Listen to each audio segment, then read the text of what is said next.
Hello, in this video I'm going to share with you some of the main features of a free maths website called Corbett Maths and how it can be used to help your child with their maths. Corbett Maths is targeted at Key Stage 2 to Key Stage 4, so that's Year 3 to Year 11, and it offers 3 main resources, 5 a day, videos and worksheets. If you Google Corbett Maths and then click on the Corbett Maths website, you'll be presented with the screen that you can see in front of you now.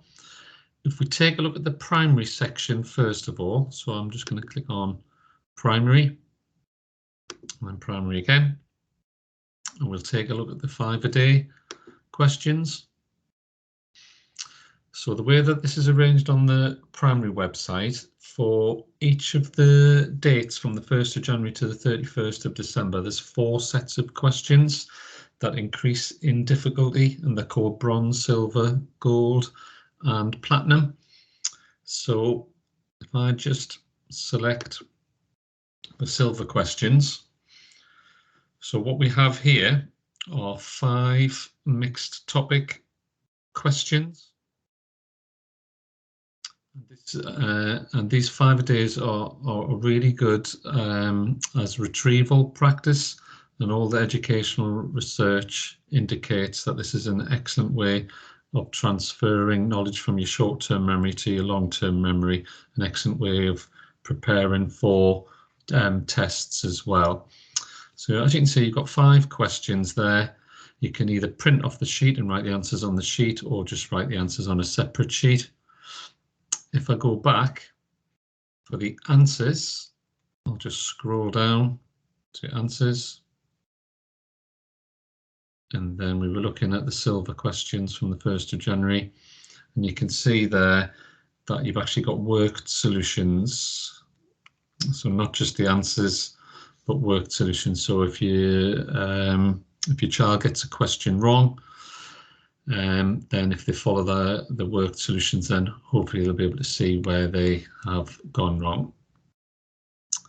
Now, as I mentioned, the questions increase in difficulty from bronze to silver to gold to platinum.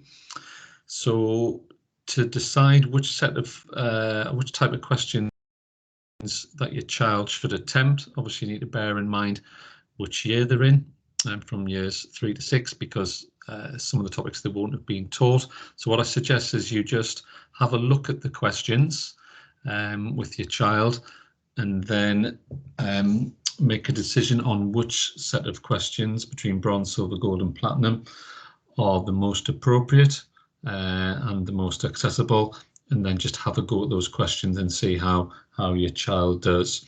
So for the example we just looked at there, the silver questions, if your child attempted those questions and did really well, then you've got the option of trying another set of silver questions from the 2nd of January or progressing on to the gold questions. And conversely, if they struggled with those silver questions, then maybe take a step back and do some bronze questions. So that's the 5 a day questions from the primary section. If we take a look at the videos and worksheets, so we've got videos and worksheets for all of the Key Stage 2 topics, and they're listed in alphabetical order, as you can see there, addition, angles, area, and so on. So if we just pick the first one, addition.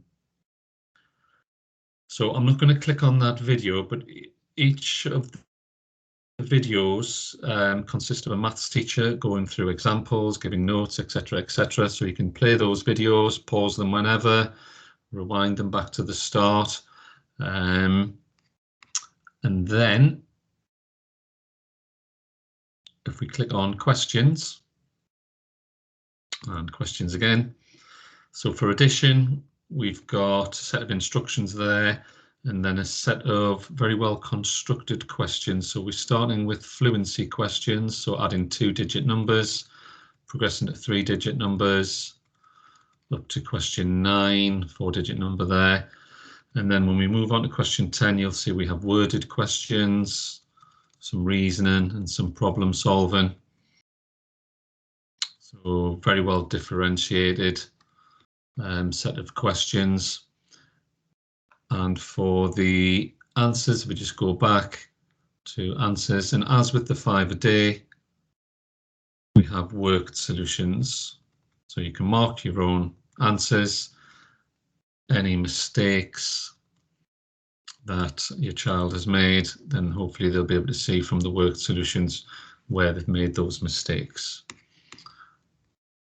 So that's the main resources in the main features in the primary section. I'm just going to go back to the main Corbett Maths page. So for the GCSE 5 a day, you just click on this, and we want the GCSE 9 to 1 questions. So that's the current specification. As with the primary section, we've got sets of questions from January the 1st to the 31st of December, and they're split into 5 sets of questions, and they're called numeracy, foundation, foundation plus, higher, higher plus. And you'll see here that the grades that those sets of questions equate to, the rough grades, are given there. So if we select foundation plus from January the 1st, so this should be grades 4, 5 and 6. So again, as with the primary section, we've got 5 mixed topic questions that your child could attempt. And if I scroll down and click on answers, so we were looking at January the 1st, foundation plus, and there you'll see worked solutions. So you can mark your own answers, your child can mark their own answers, and where there are any mistakes, if there are any, then hopefully they'll be able to see from the worked solutions where they've gone wrong. As with the primary section, the age of your child and which tier they're studying at GCSE, whether it's foundation tier or higher tier, will determine which sets of questions they should be attempting. But as with the primary section, I would just select one of those 5 sets of questions, let your child have a go at those questions, see how they do, and then you can decide which sets of questions to attempt next. Obviously, if your child is in years 10 or 11 and studying the higher tier course, then they should be doing these higher and higher plus questions.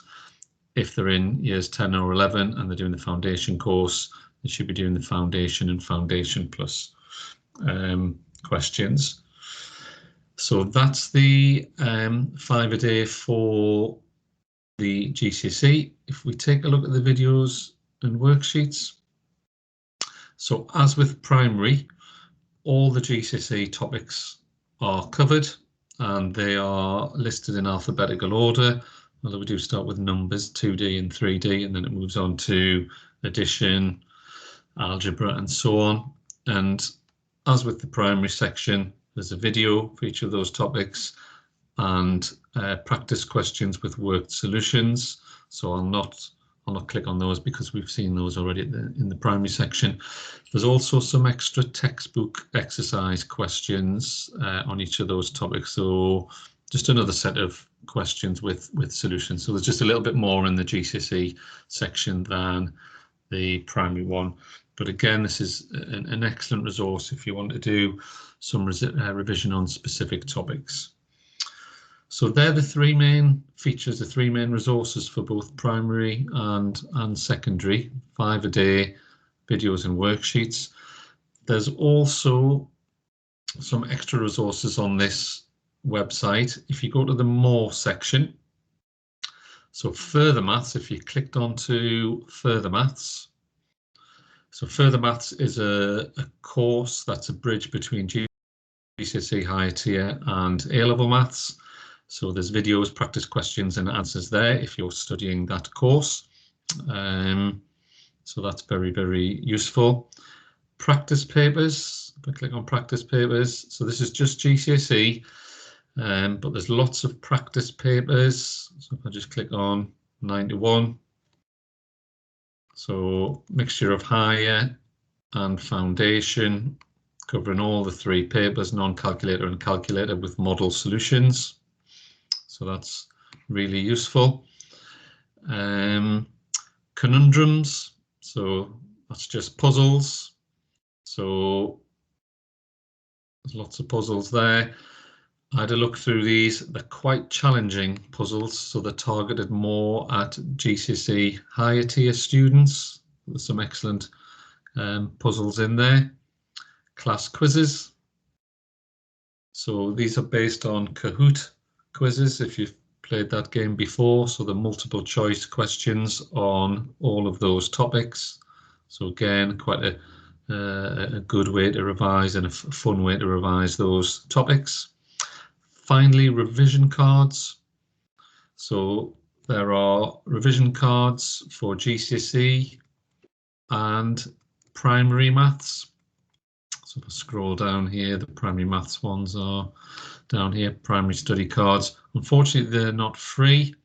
None of these revision cards are free, but it does give you information about them and how much they cost and how to order them and so on, if you would like to do that.